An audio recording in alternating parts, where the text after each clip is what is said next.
My hair looks nice.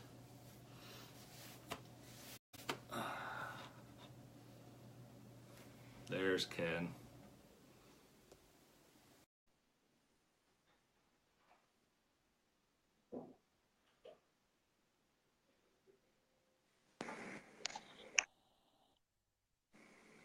What's going on? What's up? What's going on, Megan? And Matt and Sarah. So I'm in a new location tonight because it's cold as shit in my basement. I went downstairs to go get my tripod and stuff. I was like, nope, I'm not doing it down here. So, what's going on, Ken? Just another wonderful Thursday. How's the Oklahoma cold treating you? Actually, it was kind of relatively nice today. I think it got to the 40s. Like, that's really warm compared to what it normally is. Yeah, that's a heat wave. Oh, yeah, like it was like 20 Monday. Actually, it was like 10, but still, it was awful. Yeah. Boston, go away. I'm gonna have the cat visiting tonight. And yes, the sun was shining. It was. I mean, we were pretty spoiled today. Like, I felt like it was summertime all over again. Heat wave. Heat wave. Yep. Oh, sorry. I'm trying to pull up a few things. We're a couple minutes early.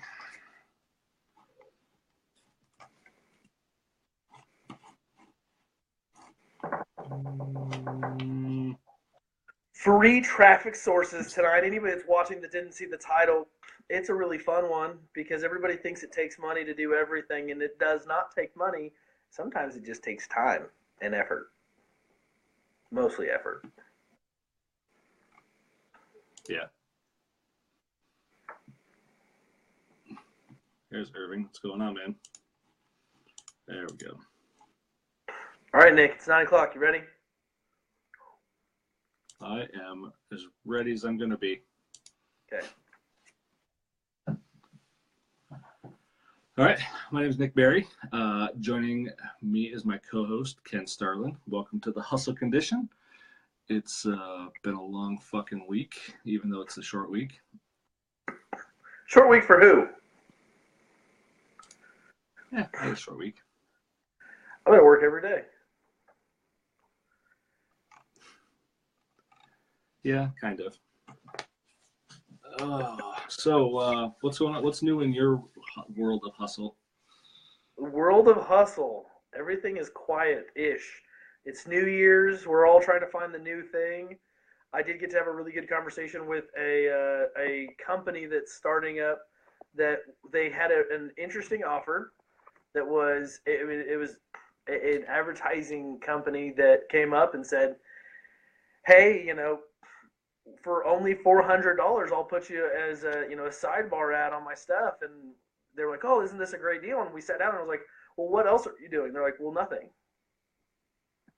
Well, let's figure out all these other things you can do without spending $400. So it was really funny that you want to talk about this tonight because we literally just had this conversation. Yes, if you're a beer geek, Prairie released Pirate Bomb and Pirate Noir today. So there was a bunch of people running around Oklahoma City scrambling for beer. I sadly wasn't one of those people, but it's a wild time in these parts. Sounds like Black Friday and everybody trying to get the Founders stuff up here. Yeah, but better beer. Yeah, Founders is from my hometown, so. Yeah, I'd take a Pirate Bomb over probably any beer made. That's just me, but it's fantastic. Yeah, I think it was the day I went to go pick up Ashley. Exile, the local craft beer, big dogs in the craft brewery here in Des Moines, had a release. And I'm like, well, do I have to go pick her up sober? Yeah. Beer releases are a whole different animal here. Oklahoma is kind of a special animal because we have just some random, like, world-class brewers, and you've got to run around and chase stuff, or you just don't get to drink it.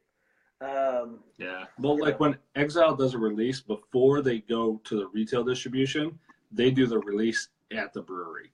And you can get a growler of it, but you can't right? buy cans of it, you can't buy bottles of it. That's and then for like 2 weeks, that's the only place you can get it. Yeah. See, so I don't remember the exact count. Prairie did a release of their barrel aged Christmas bomb here, and I think there was 500 people in line. Like it was absolutely ridiculous. Um, Exile's a brewery here in Des Moines. Done. law enforcement. All right, man. So you're the one that was all hyped up about this. You were the one that wanted to talk about it. So I'm gonna let you run. Free traffic sources for new hot shit. What do you got? What? You free traffic sources. What are you talking about? Oh, you're cutting on me again. So Oh fuck. here, yeah, right. All right.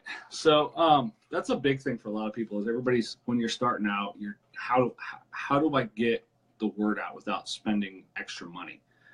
Now, I'm a big proponent of Facebook video ads because they're cheap, they're effective, they're easy to produce. Um, but if you don't want to spend a dime on getting traffic sources, there's a ton of really good ways to get traffic, especially if it's an online business.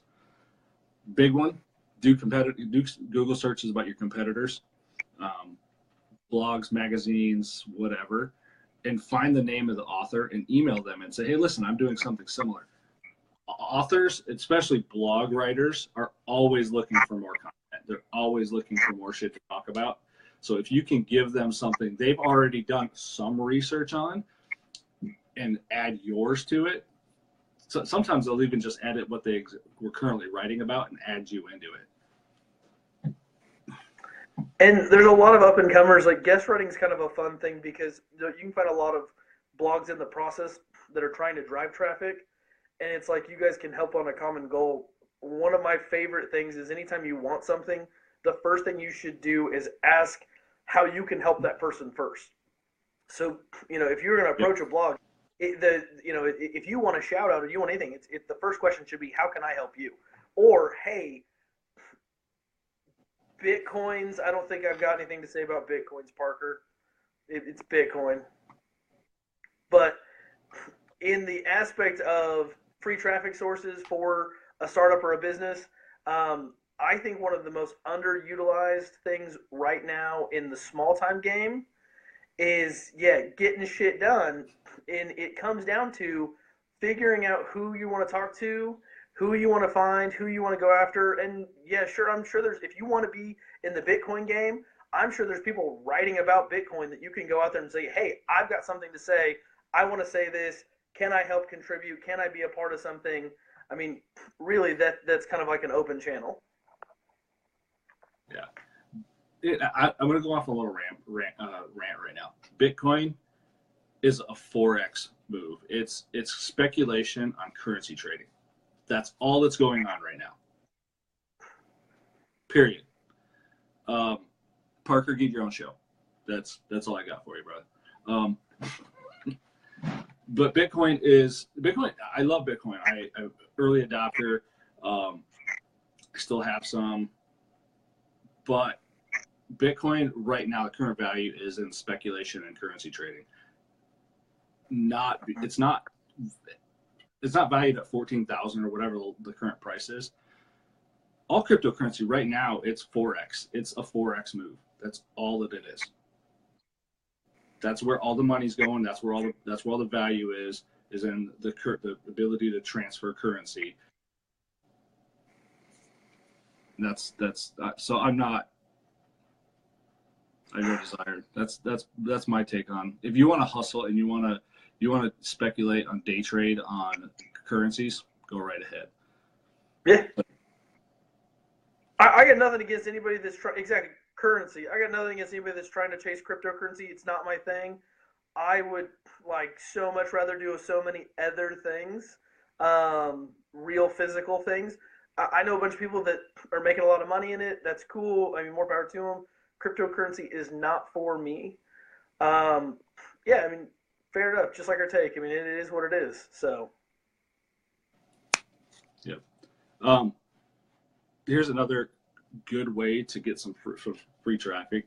Find a list of bloggers, YouTubers, and Instagram influencers, Twitter accounts, interest in that area of your product or service, Right. and just start reaching out.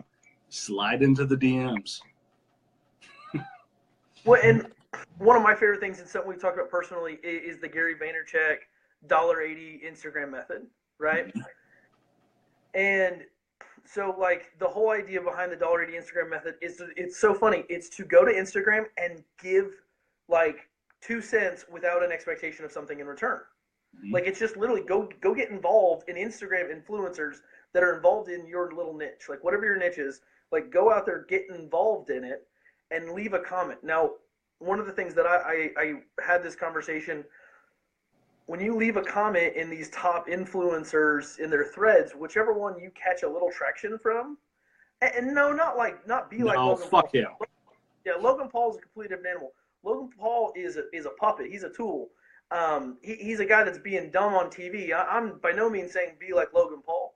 I'm more saying be like a Gary Vaynerchuk, who, when he wants an influencer, he goes to a certain, hashtag. Hey, this guy, he comments off this hashtag, he has a lot of followers. I'm going to give some value in his comment thread.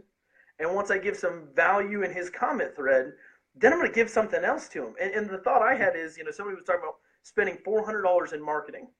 I was like, so what's your thing? Oh, you're a t-shirt company. Great. How many t-shirts can you print for $400? And they're like, a ton. I was like, cool. Print $400 worth of t-shirts and ship them to influencers. Yep. Hoodies, t-shirts, whatever your thing is. If your thing, I do black label oil, so it's CBD oil. We send oil to people. Like, we do this stuff. Like, the thing is you can get involved with so much stuff, especially if you have a physical product in that method, in that realm. But if you have a digital product, if you write blog articles, you can get in there.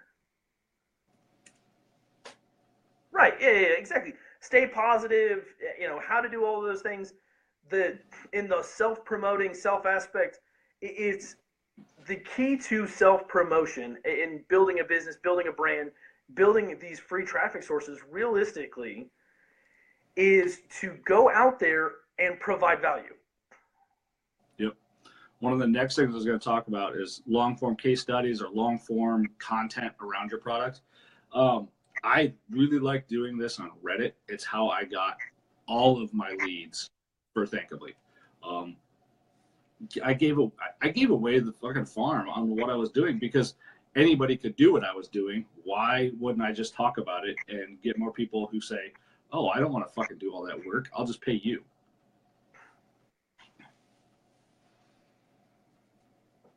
Yeah. So, well, and that's like one of my favorite aspects of, so like Clay Mosley, which, yes, Don. One of my favorite guests we've had on, Clay Mosley.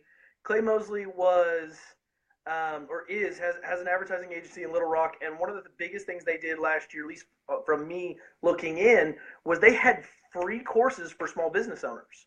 They said, hey, you want to learn social media, you want to learn this, you want to do this, whatever it is, come, we'll teach you for free. They provided all this value to all these people, and what's funny is there's a certain level of people that they understand that there are professionals out there. And so there's some people that take these courses and go, oh, I can do that. And then there's some people that look at this stuff and go, oh, I don't have the time. So what's the answer? Hire the expert. Yep. It really comes down the free traffic sources in everything. It's always going to come back to provide value and find ways you can help other people. Whether it's Reddit, vlogs, video, it's blogs, whatever the case is. Yep. Oh, absolutely. Well, and it's free equals time. In my, yeah, it's always has. Free has always been. What is your time worth?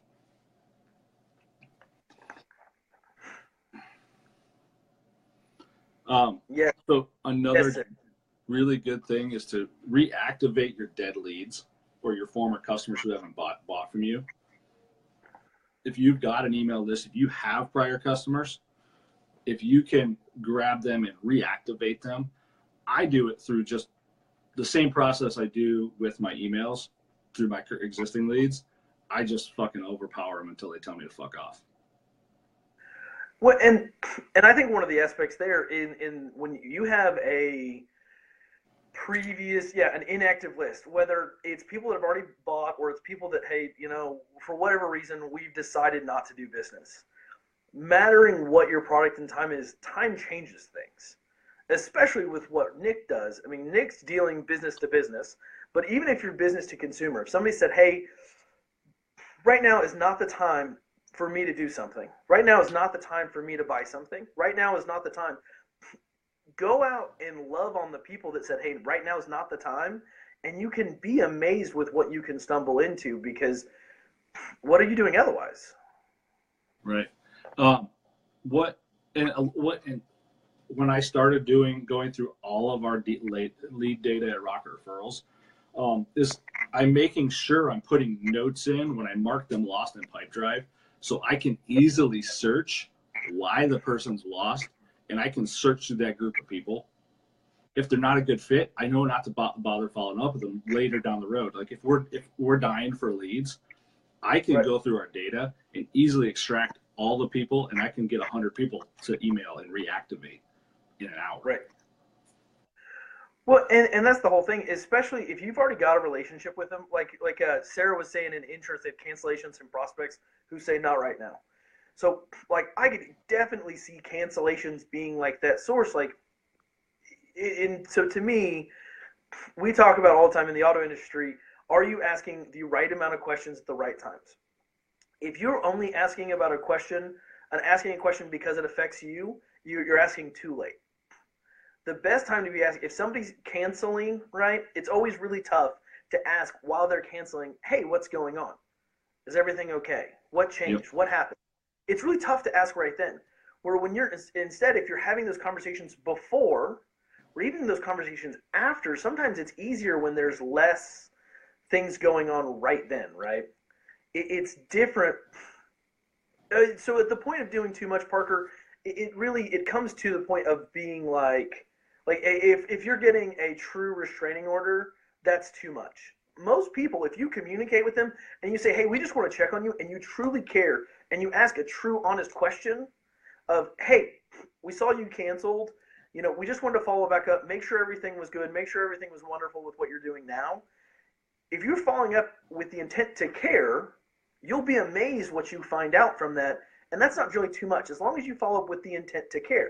Now, if you're following up and you're just like, hey, you canceled, fuck you, you're not going to get anywhere. Yeah. Well, and, our process, if someone emails me and says, Nick, or they jump on intercom, or they send an email, or they call and they say, hey, I want to cancel, it's immediately, you know what, we're really sorry to see you go. Why are you leaving right now? And I try to get that from them. And then we also tell them, hey, you know what? Please make sure before you hit cancel, you download your data. Because as soon as you hit cancel, that data goes away. Yeah, VPOs are a bummer. Speaking of, I just got an email. Not a cancellation email. Just a... Nice. I was a little concerned just on the topic. No, I had one of those earlier this morning. That was like, sorry to see you go, but if you can't afford us, you can't afford us, and you really can't afford us if you can't afford us. Right. Well, and that's the tough thing. It's so with what you do, in my opinion, you guys harness the power of loving on your customer. Yes. And it's so scary because it's one of those things. If you don't start loving on your customer from the beginning, by the time that you realize, oh, it's time, it is expensive to play. And the problem is if you didn't start if you haven't been loving on your customer from day one, you might not truly be able to afford it when you need it the most. And that's what's so scary about some of that stuff.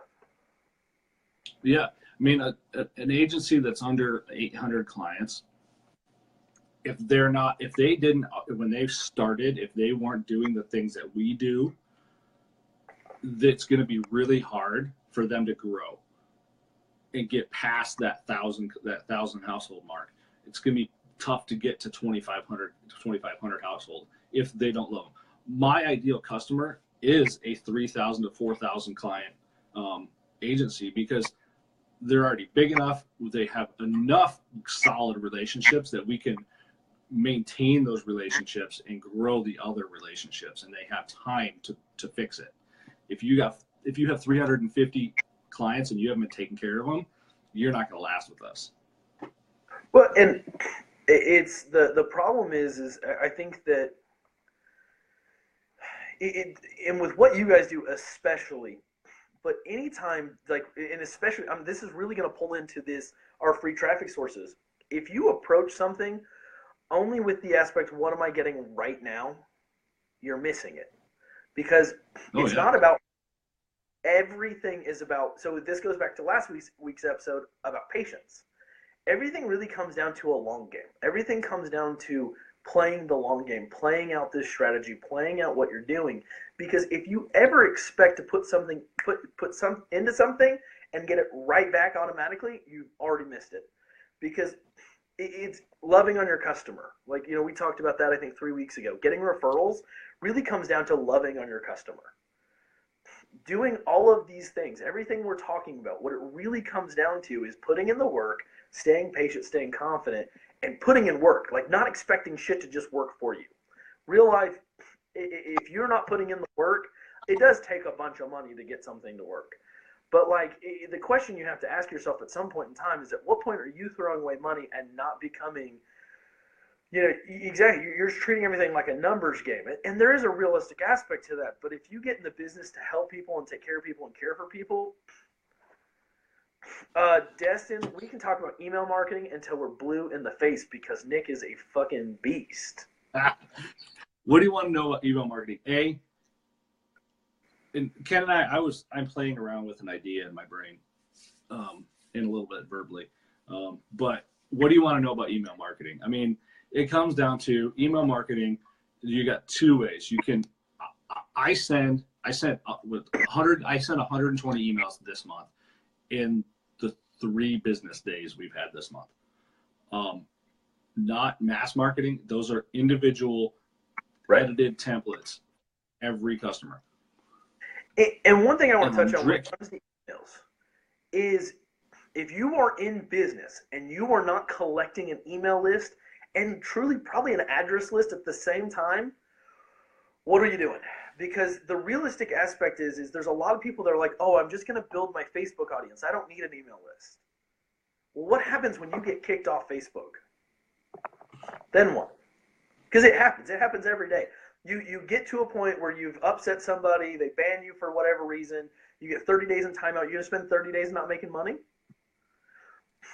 What if Facebook just disappears overnight? Something happens and it goes away, and your entire business is here. You have no email, no addresses. What are you going to do then? If you are not doing something to collect the email and the mail of the customers that you are actively involved with, you've got to be collecting that information. You have to be engaging people on email. Destin finally commented, creating content where people will want to click links, interesting titles, and text previews. The basics, which is fair. Subject lines. Subject lines are one of the toughest, because I can write an email in a day. It'll take me a week to write a subject line. Yeah, I think we can talk about email marketing. We can even do a show about email marketing. And that's, email marketing is a good free traffic source. But there's so many other. I've got a whole list of them. A good one is find a complimentary company and reach out and see if they'll do a JV with you. Even if it's just, hey, I'll talk about you and a couple emails to my list if you'll talk about my company in your email list. And make sure you tell your list, this is a joint venture. This is a sponsored thing that they've agreed to do with me, so I want to talk about them. Let them know. Right. Be honest. Be upfront. Giveaways are cool. I tried to put some, and I just fucking, I still haven't got our website done. So I know. I checked it today. I will you though. yeah. The trick, personally, to getting more emails is there's 100 ways to do it. And I always hate to say you have to kind of earn it, but like you kind of do. Like there has to be a reason, and the way you go about it really has to be right. Now, when it comes to and giveaways are great. They really are. Giveaways are great for a couple of reasons. Giveaways can be great for reach and response, and great for building a name, and great for pushing you out there. And if you set the giveaway up right, it's a good solid way to get an email, because if you say, hey, I'm giving this away, you want X, I want Y, enter your email here, and that's how we're going to inform you. I mean, realistically, you should get emails from that. Now, are you going to get as many emails as you think you are? That's really going to come down to your copy and your targeting and all of those other things that you're putting out there and what you're going after with who you're going after. Now, well, and also the audience that signs up for the giveaway in the email. Right. Yeah. I built a contest plugin for WordPress a couple years ago. It worked really well for me. I helped some other people get it going on theirs, and they didn't get as many responses for them because they gave away something that didn't matter. I was giving away basically gift cards to my business. But if you give away something that's just any Joe Schmo is going to want to sign up for, unless you're a general products business, it's not going to be a great success. Right. Matt, my favorite subject line on an email, personally, is, hey, quick question. I've got my best response rate. I've got a quick question. Just a couple quick questions is one of my favorites. And it's also kind of one that we use at RR too.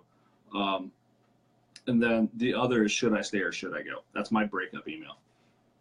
Yeah. It's a ton of, actually, and the other one that's actually been getting a lot of open rates and click rates is our Rocket Referrals case study. That's all the email subject is. A ton of opens on old leads, and we got a ton of demos from those leads being reactivated, and they didn't sign up until after that case study email went out. So one of the things that I've used this subject line a couple times, and it always works every time I use it, and it always works really, really well.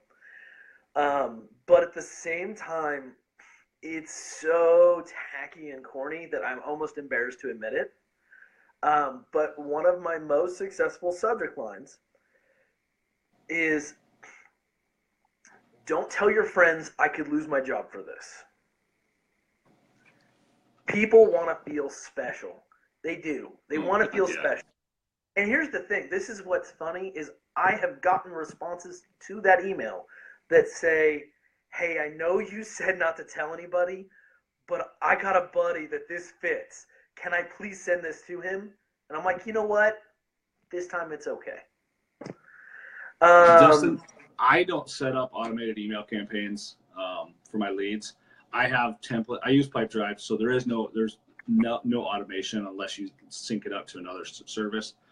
I have a process for a lead, for a demo, for a trial, for a show, and I have several different sequences, and I send them manually based on, and not multi-day. I send the most often I will send a lead an email is once a week. Most of my lead sequences are a 6-week lead time, 6-week sequence. Basically week, a break, and then another, and then a 2-week break, and then the last email. Anytime you're sending emails, like I always hate to say like email kind of how you like to be emailed, but that's like any type of direct communication. Any type of direct communication should be very much in line with what you as a shopper or what you think your target audience will respond to. Like I have a t-shirt of the month type club thing that sends me emails. They send me emails every single day. Every day they have the design of the day. And what's funny is I've gotten this email for like probably almost 2 years now. I've never bought a t-shirt from them. every day at 10:04, like almost clockwork. Like I'm literally looking at the clock. It's in 36 minutes. My phone will vibrate, and I will have the design of the day every single day. Some days I look at it, some days I don't, some days I care, some days I don't. And that's one of the worst parts about it is because they send me an email every single day like clockwork, I really don't care. It doesn't grab my attention. It's not important to me. No. It's so low on the deal. And the thing is when they do T-shirt of the day, like I'm sure they're probably selling a ton of T-shirts off of it because they're all topical and time, specific and all that stuff. And that seems to be the T-shirt, thing right now. But to me, like that's over email to me. You email me every day, I'm not going to unsubscribe. I really am not. But I don't pay attention anymore, and then that's almost worse. I hate to say it, I actually unsubscribed from Grant Cardone last week because he was sending like fucking 5 emails a day. I got like 15 emails in a day last year, right after so the dealership signed up for Grant Cardone. And shortly after, I got like 15 emails in a day, and I said, I can't do this. Dude, I already gave you my money. I am done. Cardone is an over-emailer. I think he's got some good stuff. I think he's got some bad stuff. I think he might be a little crazy, but his email game is way over the top. Yeah. Another one I unsubscribed from, and I wish they would really let you set up how often you get emails, is Product Hunt. I love Product Hunt. I'm a Product Hunt addict, but I don't want daily emails. I want a digest from the week of the coolest shit, and that's it. The bomb cyclone. See you, Paul. Get some rest. I think that, but so like anytime you're thinking email, especially if they've just given you their email, when it's fresh. I think people are quicker to react to an unsubscribe. So I think that you kind of slow play in that system. I think the best social media platforms for new brands kind of dictates what you're doing. Now, just because I know what you do, Destin, Destin has a gear company for sand duners, or I don't know what the proper term is. I love you, though. But so for what you guys are doing, Instagram, you're there. That's why your Instagram page is massive. I would absolutely be playing around on Facebook, but we talk about it a bunch. I almost think we talk about it too much sometimes. Reddit, and the reason for Reddit, it's the power of forums. You guys, if you've got time to be in forums, you need to be in Reddit because and if you can find any forum in your niche, you need to be in those forums because that's really where your demographic's hanging out. I think you've got a ton of people. Send it, what is it, hook it for the honeys. I mean, you've got that stuff on Instagram. I absolutely think you're in the right place there. But I think not enough people are taking advantage of what is capable for businesses on Reddit. No, God, no. And yeah, it takes a little time to learn. It's got a learning curve, just like everything else. Everyone thinks they can jump on and treat Reddit like Facebook, or people go from Facebook and think they can treat Instagram like Facebook, or they can treat Facebook like Reddit. And it's just the platforms, the audiences are different. And if you have something that's pretty and visual, get your ass on Instagram. If you need to write long form content, get your ass on Reddit. If you want to be in front of business to business, Facebook and LinkedIn. I don't like LinkedIn still. I'm trying really hard to like LinkedIn. Oh. But I just can't fucking. I want to punch somebody every time I have to go to LinkedIn. See, and so I can appreciate what LinkedIn is doing. I like the evolution that Microsoft is taking it on. Right now, LinkedIn in the B2B form, I'm sure is awesome. But like, I feel like every question. So I mean, I go there and I've got this group of people that I don't know, just to be honest.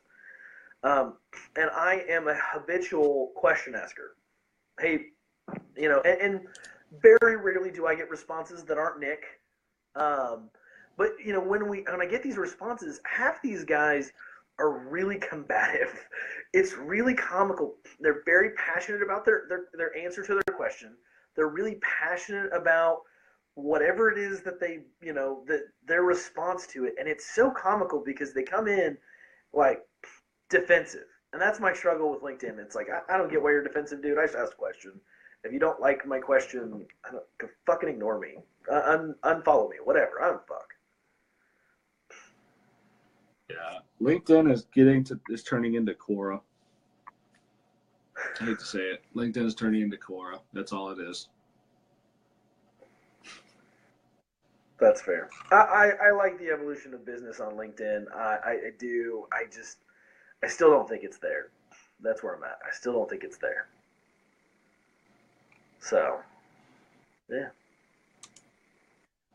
I just opened it again and I wanted to punch it. Hustlers attracting hustlers. And you know what? And actually I think maybe that's my problem with LinkedIn is I feel like everybody there is a marketer. Everyone. Everybody there's a marketer or like wannabe marketer or everybody thinks they're a guru, and maybe that's just the people that like I've got in my thing, but like it is so exhausting, like, and so much bad advice is given on LinkedIn. It is gross. I would much rather be on Facebook, and especially Facebook groups. I love Facebook groups. I don't care what anybody says. A good active Facebook group is worth 10 times what LinkedIn's worth to me. Yeah. I don't. LinkedIn's not a ton of spam because I'm really selective over who I accept. I don't send requests, so I just don't. Just not in it. So yeah, you're in my second favorite group. The other group that we're all in, you're all a bunch of degenerates. But yeah, Supa is my second favorite group. My first is Entrepreneurs Roundtable. I love Entrepreneurs Roundtable.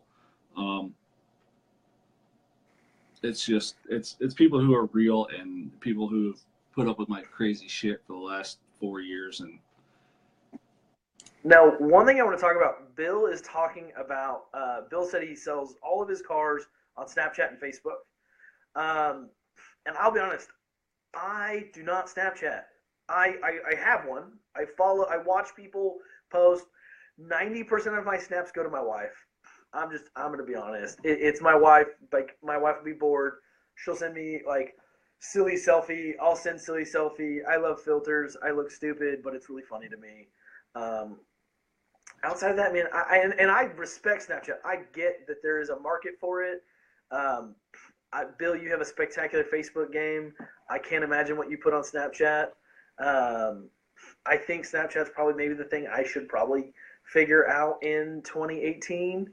We got stories on Facebook now. Well, and did you see the Instagram link from Instagram to Facebook on stories? Mm-hmm. If you post a story on Instagram, it'll pop up on Facebook now. Yep. Or you could use Tinder like Scott Farrell does for selling more insurance. Oh. Using Tinder to market is bad. That's bad. Bad. And here's the thing, if you market on Tinder, you are 10x the the more funny stupid I get. Yeah, no, absolutely. Funny stupid shit on Snapchat, I'm in. But yeah, like the people that are fucking marketing on dating sites, that shit is mind blowing. I hope you got reported and deleted, Sarah. Good.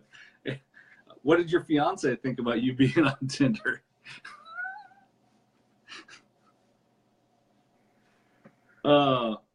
We're doing Facebook Live for business right now, man. Facebook Live is something more people, and every marketer that we know struggles to get their customers on camera, period. Live video scares the fuck out of people. That's why I love it. Well, and so, here's the trick. Facebook Live for business. The key to me, okay, is about, like, I see too many people that 30-day challenge their ass. I love that idea, actually. One of my favorite things that really got me comfortable with Facebook Live was literally it was part of a 30-day people doing things on Facebook every day, asking specific questions, doing business a certain way on Facebook, and that was how I learned social selling. And so in that aspect, like legitimately, I believe in the 30-day challenge. I believe in Facebook Live though because it was so funny. The first Facebook Live I did, now you can go dig through it, was terrible, terrible. But it was so funny because like I was out there, I was funny, I was having a good time, and like if you're out there, you're funny, you're having a good time, like why wouldn't you do it? Anytime you can market yourself, have fun, being entertaining, and be engaging, do it. And the coolest part about this is like just like how we're talking to you, the value of Facebook Live is the value of being on camera, being on video, and still communicating with an audience. Because just like we're talking to you, you guys post your comments, your questions, all this stuff. I think there's too much live video of, whoa, look at this, and they ignore their audience completely. That shit kills me. When you ignore the audience and you're live, why don't you just record it, make it nicer, put a nicer quality video up? You could have done that if that's all you cared about. This is, to me, about engaging in the group. It's about answering the questions, talking to people. No, I can't see your face, but yes, I can still be in this with you. Yeah. Well, the same reason people try to use Facebook Live for the same reason they do anything else. You get the notification that they're live. Yeah. So if your notifications are like mine, which are fucking usually like 9+,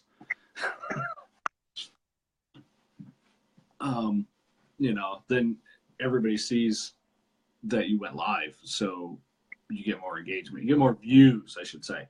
Not necessarily engagement, because if you're not talking to your audience, you're not engaging them, they just don't give a fuck and they disappear. Well, yeah, and that's exactly how you got here. What's funny is we do this format now because of the notification aspects. When we did it the other way, some people were getting notifications when the page went live, but when we go live, adding me, you get 2 notifications. Yep. If Ken could figure out how to add me, my friends would get the list once in a while, but notification once in a while. But yeah, I know. I jacked it up with how I managed the page. I did. Yeah. Yep. Anyway, so we got a couple more things you could do for some free traffic sources. If you have a product, find a subscription box. Find a subscription box and offer it to them at a discounted rate, especially if it's something that's reusable or usable. CBD oil.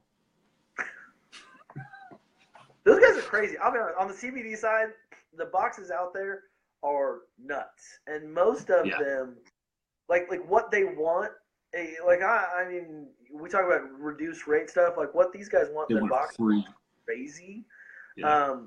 And I hate to say that's like so. Like I've done a couple of subscription boxes, and they're always like cheaper products, and it's because these guys are crazy. They want 7 or 8 items in there, and they want you to give them 5 items at $12, and you're like, it's not how cost and math work. But I like it. I get the idea.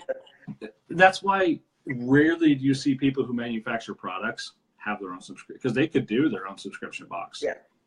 Because the cost, there's no value in it. The only thing I've seen really successful in a subscription model are razors. Oh man, yeah. Dollar Shave, my favorite startup story ever. Yeah. Well, and it was like the startup story that everybody was like pumped on because they had the best videos, they had the best story, they had at best everything. And then they sold out and made a ton of money. Fuck yeah. If anybody wants to give us $1 million for Hustle Condition, we'll let you. We're fucking gonna take it. Hey Ben, what's going on, man? Ben Benzo, the State Farm guru here in Des Moines. Uh-oh. Yeah, I know. We gotta be nice. Wish we could set rates and give Groupons on insurance. No, you don't. You do not want to do either, Sarah. Let's be honest. You do not want the Groupon people, especially for insurance.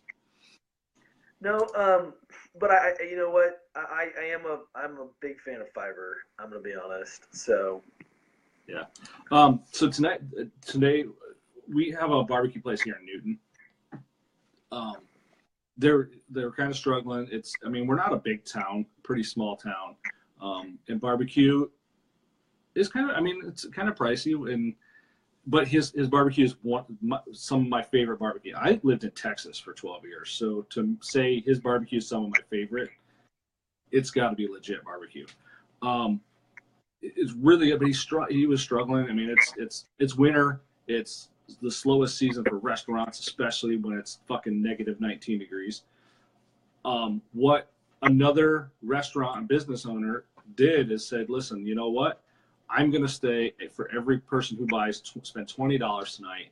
I'll give you a $5 gift certificate to our coffee shop. Nice. They sold out a barbecue by 6 o'clock tonight. 500 pounds of meat. That's a great joint venture traffic source. Yeah. And I get in trouble for saying the word sometimes, but like, you can be so strategic with your partnerships. And that's like one of those things, like, especially in the digital aspect, like pairing up with somebody digitally can be really, really cool.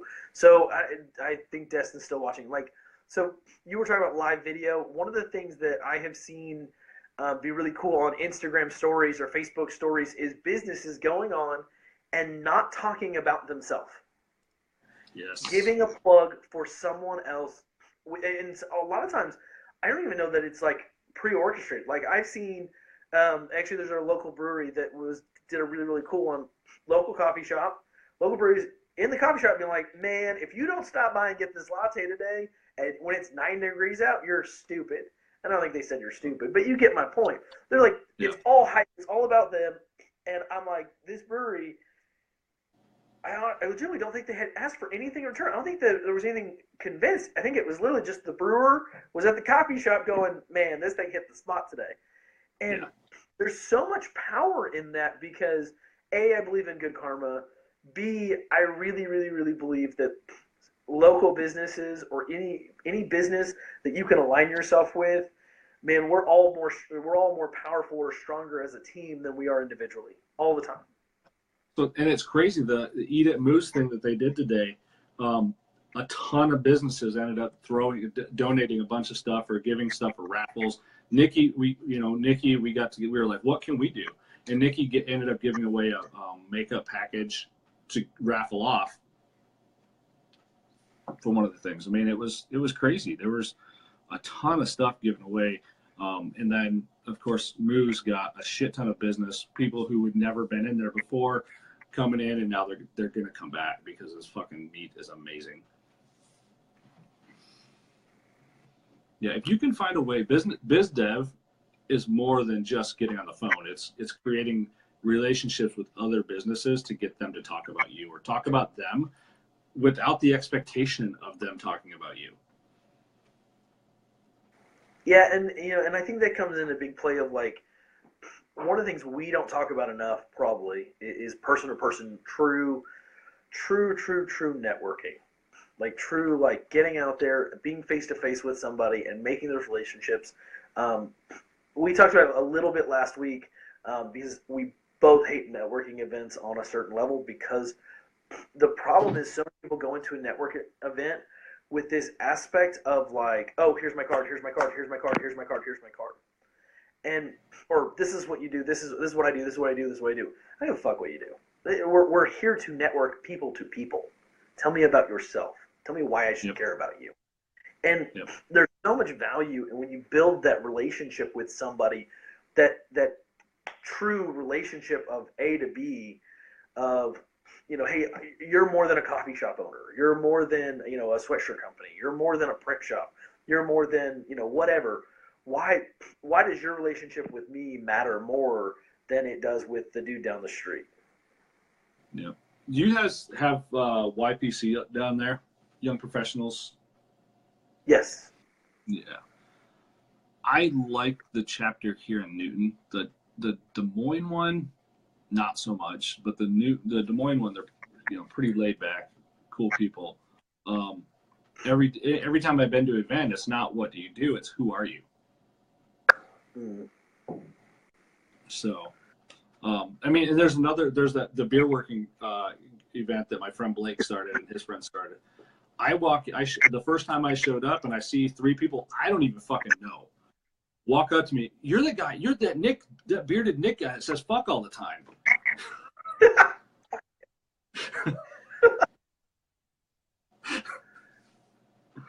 So, I mean, I walked in and people knew who I was. That was, that's the fun part. That's what networking should be like.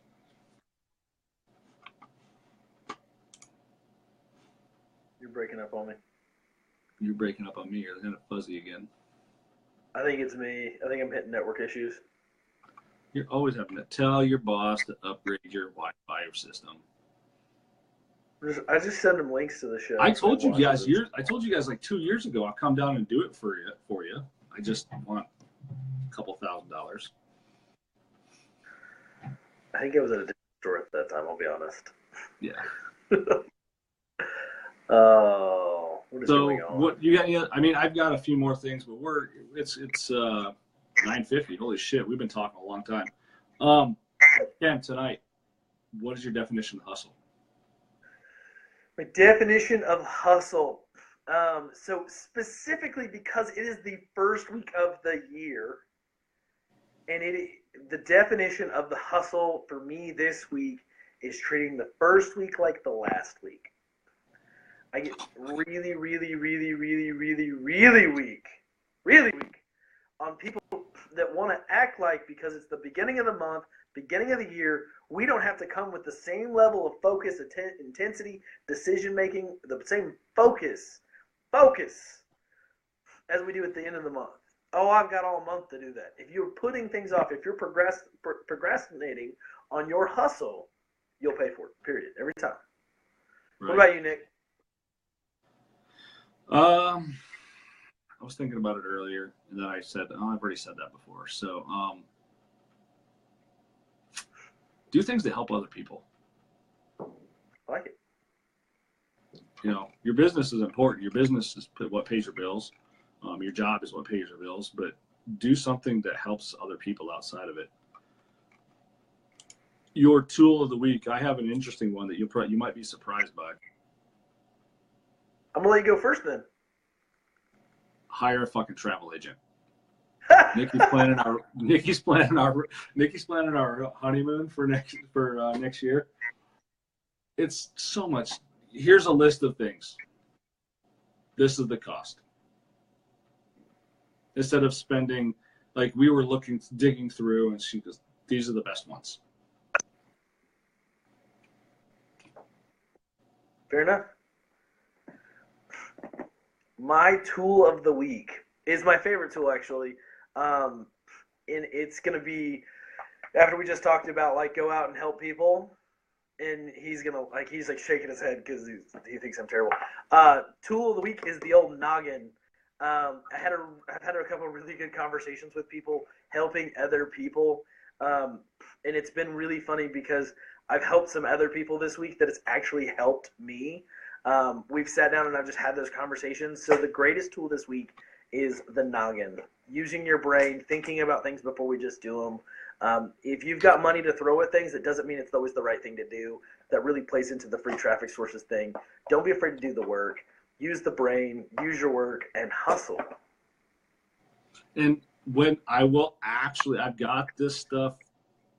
I have a list of this stuff. I will actually put together a blog post and list all these traffic sources. And when we talked, these are things I did. This isn't theory. Right. This shit is the shit I did. So if you're still watching at 7 or 9:52, I don't believe in talking about theory. I believe in talking about things I've done. Whether I fucked up and it didn't work, or whether it worked. So I'm going to sign off. Hopefully it'll be a little warmer in my basement next week because it's cold. Buddy. I'm glad there's no pipes on that side of the basement because they'd probably be frozen. Oh, I don't want to talk about busted pipes. Yeah, new construction, fun stuff. Bathtub full of ice. That's all right. All right, I'm out of here.